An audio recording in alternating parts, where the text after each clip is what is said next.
In olden times, when if you made a wish, it would always come true, there lived a king whose daughters were all beautiful. But the youngest was so beautiful that the sun itself, which has seen so much, was astonished whenever it shone in her face. Close by the king's castle lay a great dark forest, and under an old lime tree in the forest was a well. And when the day was very warm, the king's child went out into the forest and sat down by the side of the cool fountain. And when she was dull, she took a golden ball and threw it up on high and caught it. And this ball was her favourite playing thing. Now it so happened that on one occasion the princess's golden ball did not fall into the little hand which she was holding up for it, but onto the ground beyond, and rolled straight into the water. The king's daughter followed it with her eyes, but it vanished, and the well was so deep that the bottom could not be seen. On this she began to cry, and cry louder and louder, and could not be comforted. And as she was complaining, someone said to her, "What troubles you, king's daughter? You weep so that even a stone would show pity." She looked round to the side from whence the voice came, and saw a frog stretching forth its thick, ugly head from the water. "Ah, old water splasher, is it you?" said she. "I am weeping for my golden ball, which has fallen into the well." "Be quiet, and do not weep," answered the frog. "I can help thee." "But what wilt thou give me?" "Whatever you will have, dear frog," said she. "My clothes, my pearls and jewels, and even the golden crown which I'm wearing."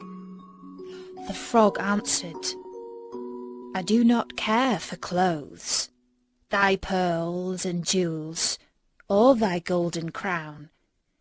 But if you will love me, and let me be thy companion and playfellow, and sit by thee at thy little table, and eat off thy little golden plate, and drink out of thy little cup, and sleep in thy bed, if thou wilt promise me this, I will go down below, and bring thee thy golden ball up again." "Oh yes," said she, "I promise thee all you wish, if you will but bring my ball back again." She, however, thought, "How silly that frog does talk.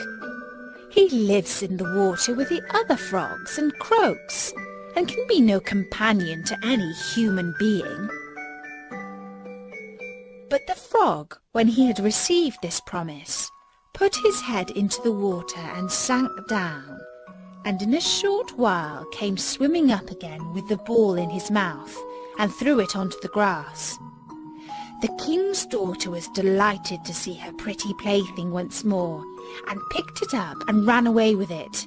"Wait, wait," said the frog, "take me with thee." But what did it avail him to scream his croak, croak after her as loudly as he could? She did not listen to it, but ran home and soon forgot the poor frog, who was forced to go back into his well once more. The next day, when she had seated herself at table with the king and all the courtiers, and was eating from her little golden plate, something came creeping splish, splash, up the marble staircase, and when it had got to the top, it knocked at the door and cried, "Princess, youngest princess, open the door for me." She ran to see who was outside, but when she opened the door, there sat the frog in front of it. Then she slammed the door to in great haste, sat down to dinner again, and was quite frightened. "My child, what art thou so afraid of? Is there perchance a giant outside who wants to carry thee away?" "Oh, no," replied she. "It is no giant, but a disgusting frog." "What does a frog want with you?" "Ah, dear father, yesterday, as I was in the forest sitting by the well playing, my golden ball fell into the water, and because I cried so, the frog brought it out again for me, and because he so insisted, I promised him he should be my companion, but I never thought he would be able to come out of his water. And now he is outside there, and wants to come into me." In the meantime, it knocked a second time and cried, "Princess, youngest princess, open the door for me. Dost thou not know what thou said to me yesterday by the cool waters of the fountain? Princess, youngest princess, open the door for me." Then said the king, "That which you have promised you must do. Go and let him in." She went and opened the door, and the frog hopped in and followed her, step by step, to her chair. There he sat and cried, "Lift me up beside you." She delayed, until at last the king commanded her to do it. When the frog was once on the chair, he wanted to be on the table, and when he was on the table, he said,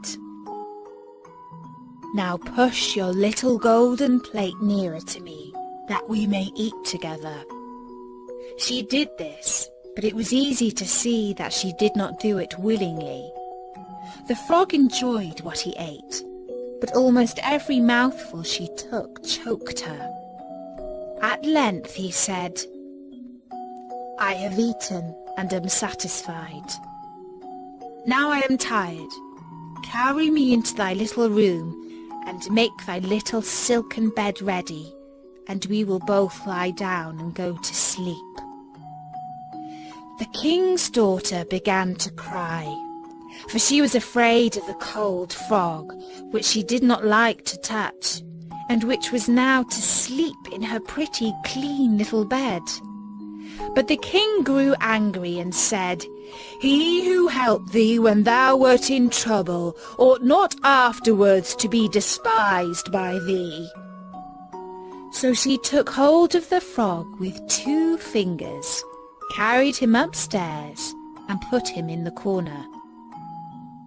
But when she was in bed, he crept up to her and said, "I am tired, and want to sleep as well as thou. Lift me up, or I will tell thy father."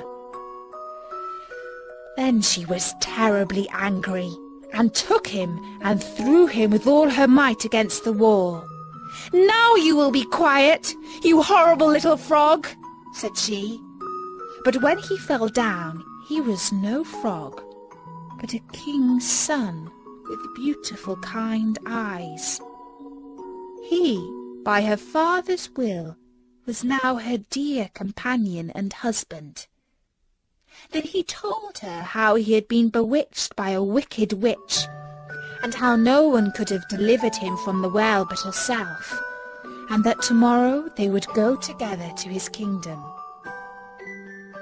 Then they went to sleep, and next morning when the sun awoke them, a carriage came driving up with 8 white horses, which had white ostrich feathers on their heads, and were harnessed with golden chains.